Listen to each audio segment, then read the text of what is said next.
One very common question जो सामने आता है कि करते-करते कोलैप्स हो गया, हो ही नहीं रहा।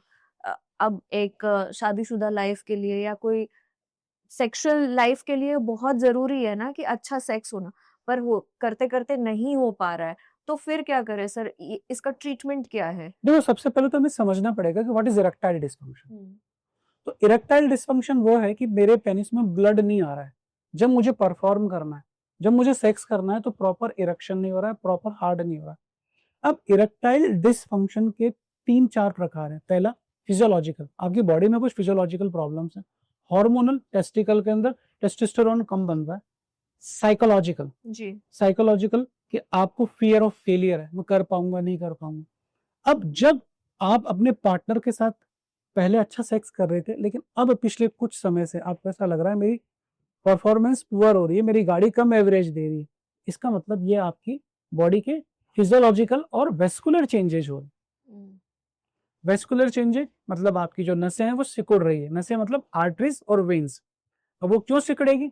सिकुड़ने का एक रीजन, एजिंग। हर आदमी बुढ़ा होगा, हर आदमी बुढ़ा होगा तो उसका पेनिस में ब्लड फ्लो कम होगा। जी। दूसरा, हार्मोनल डेफिशिएंसी, प्लस एजिंग के साथ साथ कई मेटाबॉलिक डिजीजेस होने लगती है, जैसे diabetes, India is diabetes capital, hypertension, thyroid, heart disease. There are some medication which causing erectile dysfunctions like beta blockers.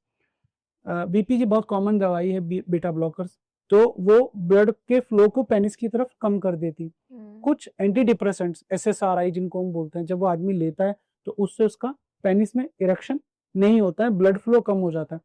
Obesity, जब आप ओबेस हो तो आप परफॉर्म कैसे करोगे? पेशेंट मेरे पास आ रहा है, अभी वो 10 कदम चल रहा है, उसमें वो हाफ रहा है, तो वो बिस्तर पे सौरन कैसे बनाएगा? तो आपका यदि बिस्तर में करते करते ड्रॉप हो रहा है, या आप जब सोच रहे हो तब तो आ रहा है, लेकिन जब डालने की कोशिश कर रहे हो तब गायब हो रहा है, it's a classical sign of erectile dysfunction. अभी कारण क्या है ये अपने को देखना पड़ेगा कि उसकी हिस्ट्री क्या है, अल्कोहल कितना लेता है, स्मोक कितनी करता है, प्लस उसके कोई मेटाबॉलिक डिजीजेस तो नहीं, ओबेस तो नहीं है, एक्सरसाइज कितनी कर रहा है। आदमी यदि मेरे पास आ रहा है तो 90% लोग, 90%, मैं बोलता हूँ आते पहले, पुशअप कितने लगा सकता है? वो 10 पुशअप उसने जीवन में, पुशअप कॉलेज में ही लगाया था, वो पुशअप ही नहीं लगा रहा। तो जब वो पुशअप ही नहीं लगा पा रहा तो बिस्तर पे कैसे 100 पुशअप मारेगा? And everybody want to perform, क्योंकि हर जगह से उसको कंटेंट मिल रहा है, ऑफिस के अंदर, कॉलेज के अंदर, हर एवरीवेयर। तो because of this he is facing this problem कि करते करते ढीला पड़ रहा है।